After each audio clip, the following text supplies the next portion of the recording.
샬롬. 하나님께서 오늘도 은혜 가운데 평안을 주시길 축복합니다. 오늘 하나님께서 우리에게 주실 말씀은 잠언 제11장 1절에서 15절까지는 말씀입니다. 지혜로운 사람은 하나님이 그의 인생의 기준이 되죠. 그래서 언제나 정의롭고 선하게 사는 겁니다. 거기에 하나님께서는 복을 주시죠. 악인은 그렇지 않거든요. 절대 의와 선의 기준이 되시고 능력이 되시는 하나님과 등을 지고 살기 때문에 육신의 본능을 따라 사는 거예요. 욕심껏 사는 거죠. 그러니까 무엇을 먹을까, 무엇을 마실까, 무엇을 입을까, 땅에 속한 것에 관심이 많아요. 결국 그렇게 최선을 다해서 살지만 결국 그 인생의 결말은 결국 망하는 것이다. 이게 성경의 결론입니다. 그러니까 하나님께서는 믿음 안에서 사는 사람들을 돌보십니다. 우리가 히브리서를 통해서 보았지 않습니까? 정말 힘들고 어려운 상황 속에서도, 환난과 시련 속에서도 믿음을 지켜요. 그분들이 이제 각기 자신의 삶의 자리에서 믿음을 지키다가 어떤 분들은 고난도 당하기도 하고, 목베임을 당하기도 하고, 짐승의 밥이 되기도 하고, 이런 어떤 결말을 맞잖아요. 그럼에도 불구하고, 그분들은 믿음 안에서 승리한 사람들로 우리에게 증거해주고 있지 않습니까? 그러니까 하나님의 관점에서 볼 때 진정한 성공이나 축복이 무엇인지 분명히 구분할 수가 있는 거예요. 그러니까 세상에서 말하는 성공이나 축복과 하나님이 성경을 통해서 말하는 축복이나 성공은 다른 거예요. 여러분, 잘 먹고 잘 사는 것만이 복이 아닙니다. 예수님 안에 있는 것은 그것이 필요한 것들이지만 그 최종적인 목적은 아닙니다. 부자가 되는 것이 잘 사는 사람은 아닙니다.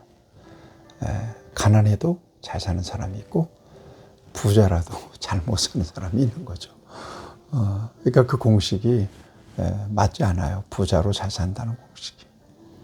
진정으로 잘 사는 것은 하나님을 경외하고 하나님 목적에 합당하게 살아가는 사람입니다. 다시 말하면, 단적으로 얘기하면 예수님 안에서 하나님과 올바른 관계가 회복된 인생이에요.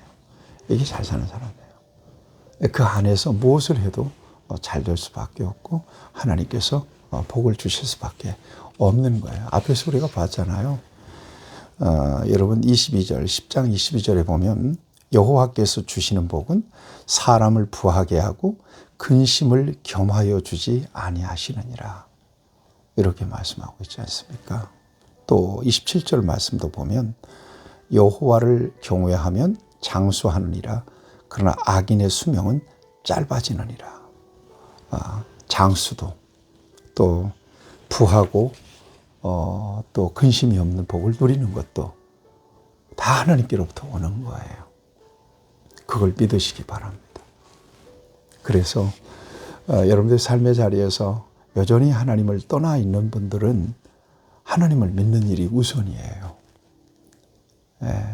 그리고 하나님 안에 계신 분들은 하나님 안에서 정말 하나님이 기뻐하시는 삶을 살아갈 수 있도록 은혜로 성령으로 충만하게 살아가는 것, 이것은 너무나도 중요합니다. 그래서 영적인 능력으로 육신의 본능을 제어하고 살아가는 것입니다. 비록 그 길이 좁은 길이라 할지라도 하나님께서는 그 길에 복을 주시고 생명을 주시고 승리를 주십니다.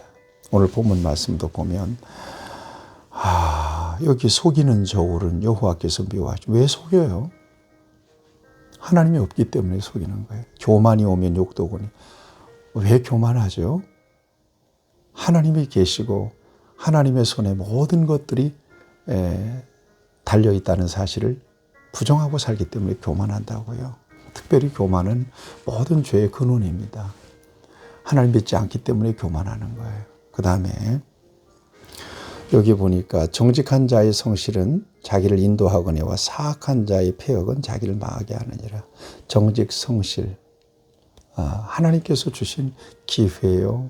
하나님께서 능력으로 하나님께서 주신 시간들 또 그 모든 상황들을 관리하기 때문에 성실할 수밖에 없는 거죠. 4절에 보면 재물은 진노하시는 날에 무익하나 공의는 죽음에서 건지느니라 그랬거든요. 그러니까 재물보다도 공의가 복인 것이죠. 그런데 사람들은 공의보다도 재물을 선택합니다. 오히려 불의를 저지르면서라도 재물을 얻는 것을 원하죠. 분명히 말합니다. 진노의 날에는 아무런 유익이 없다는 거예요. 무익하다는 것입니다. 재물이. 그 다음에 7절 말씀을 악인은 죽을 때에 그 소망이 끊어지나 불의의 소망이 없어지느니라. 그러니까 악인은 죽을 때에 그 소망이 끊어지나니 불의의 소망이 없어지느니라. 그랬습니다. 그러니까 하나님을 떠난 불신의 삶은 남는 게 없는 거죠. 예, 그 모든 소망이 끊어지는 거예요. 진정으로 하나님께서 우리에게 주시는 복은 어떤 거냐? 소망입니다. 하나님께서 보장해 주시고 궁극적으로 복이 되게 하시고 승리하게 하신다는 이 분명한 소망을 가졌기 때문에 정의롭게 불편해도 좁은 길을 기꺼이 가는 거예요. 그 최종적인 소망이 어떤 거예요? 예수 그리스도 안에 있는 부활과 영생입니다. 이것 때문에 예수님을 포기하지 못하고 사랑하는 거예요. 이것 때문에 주님을 우리의 삶의 우선순위로 놓고 살아가는 겁니다. 여러분, 그 길이 약속된 길입니다. 그 약속 붙잡고 끝까지 종전하셔야 됩니다. 그 다음에 계속해서 그런 말씀들이 오늘 본문 말씀에 강조되고 있습니다. 의인, 악인, 지혜 없는 자, 지혜로운 자, 뭐 이런 거. 특별히 여러분 12절 말씀을 한번 보시죠. 지혜 없는 자는 그의 이웃을 멸시하나 명철한 자는 잠잠하느니라. 두루 다니며 험담하는 자는 남의 비밀을 누설하나 마음이 신실한 자는 그것을 감추느니라. 이 관계 속에서 무지와 지혜가 드러나요.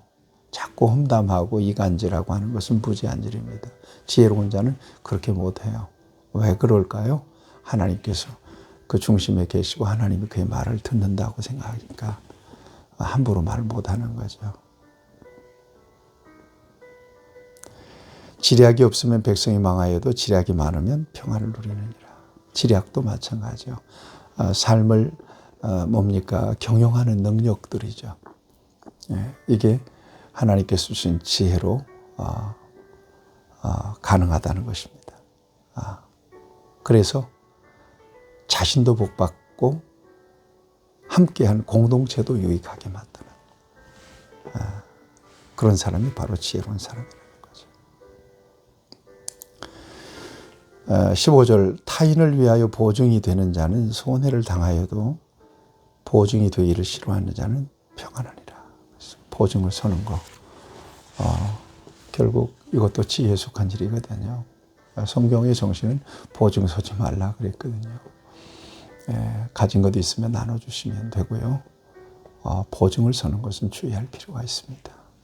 성경 금하고 있습니다. 결국 신령한 생활에 물질 거래가 생기면 돈도 잃고 사람도 잃는다. 그것이 저의 목회의 철학이기도 합니다. 우리 성도들은 절대 교회 안에서 돈 거래하지 말라고 그러죠. 물질 거래하면 그 관계는 끝났다고 봐야 됩니다. 예. 뭐 정상적으로 100만 원 빌려서 100만 원 줬는데요. 아니야. 또 그 거래가 열렸기 때문에 또 더 큰 거래가 열려요. 결국은 돈이 실수하지 사람이 실수하나요? 실수하면 사람도 잃고 돈도 잃어버려요. 보증 서는 것은 절대 금해야 됩니다. 네.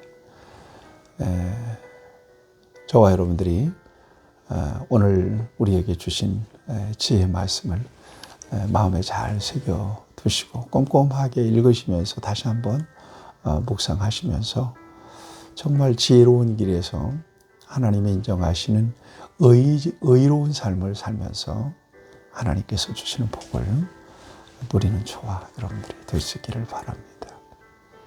오늘도 성령님과 동행하시는 저와 여러분들이 되기를 바랍니다. 좋으신 우리 아버지 하나님, 오늘도 지혜자와 미련한 자, 의로운 자와 악한 자,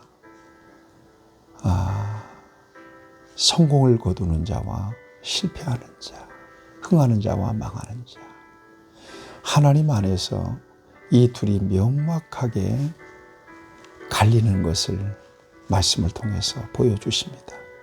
의로운 길을 가기 바랍니다. 지혜로운 길을 가기를 바랍니다. 하나님을 경외하며 살아갈 수 있기를 바랍니다. 그 은혜를 우리에게 주시고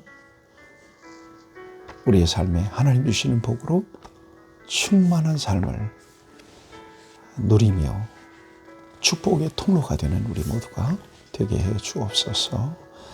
예수님의 이름으로 기도하옵나이다. 아멘. 여러분 축복합니다.